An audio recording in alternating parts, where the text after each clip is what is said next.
बाल की खाल निकालने जो हमारी आदत है, एक अधिवक्ता की जो आदत होती है, उसके अनुसार मैं कह रहा हूँ कि अगर BN राव जी संविधान का निर्माण आज़ादी से पहले नहीं कर पाए और जो संविधान सभा के अन्य लोग थे उन्होंने ये महसूस किया कि BN राव इस कार्य को नहीं कर पाएंगे, इसीलिए तो बाबा साहब को लाया गया। और बाबा साहब को लाया गया, बाबा साहब ने इस कार्य को पूर्ण किया और इस कार्य को पूर्ण करने में जो उनका योगदान था, तो पहले तो जो उन्होंने चीज़ें BN राव ने कलेक्ट की थी उसका अध्ययन किया और उसमें से जो चीज़ें, जो सोच भारतीय परिवेश को समाहित करने की, वो चीज़ें उसमें सम्मिलित नहीं थी।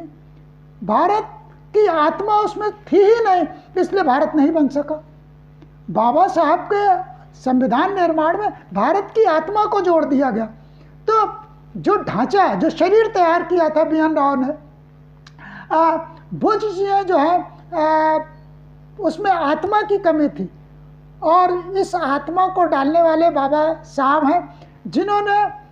52 अनुच्छेद और जोड़े। इस तरह से 52 अनुच्छेद जुड़ने के बाद हमारा संपूर्ण संविधान तैयार होता है। तो शंकराचार्य जी को इस चीज़ को स्वीकार करना चाहिए एक ब्राह्मण की हैसियत से, और ब्राह्मण व्यक्ति का जो पक्ष ले रहे हैं,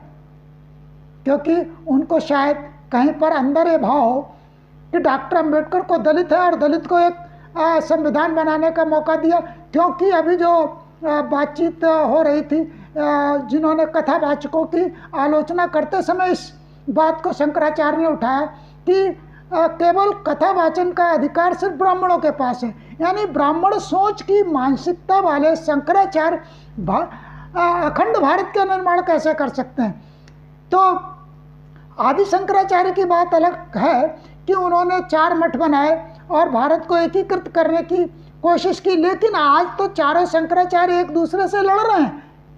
उनमें समन्वय की भावना ही नहीं है। तो जो भारत को एक रखने के बारे में सोच ही नहीं सकते, चारों शंकराचार्य एक नहीं हो सकते, ऐसी दशा में वो इस तरह की विभेदकारी बातें करेंगे ही करेंगे। तो और यदि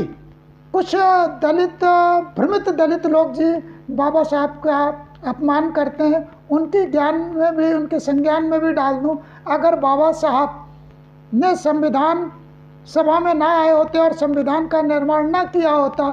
तो दलितों को अधिकार नहीं मिलते। ये सारा संविधान अल्टीमेटली एक प्रशासकीय कानून होता जो राजतंत्र का समर्थक होता और कहीं ना कहीं वो मनुवाद को प्रभावी करने वाला होता। दलितों को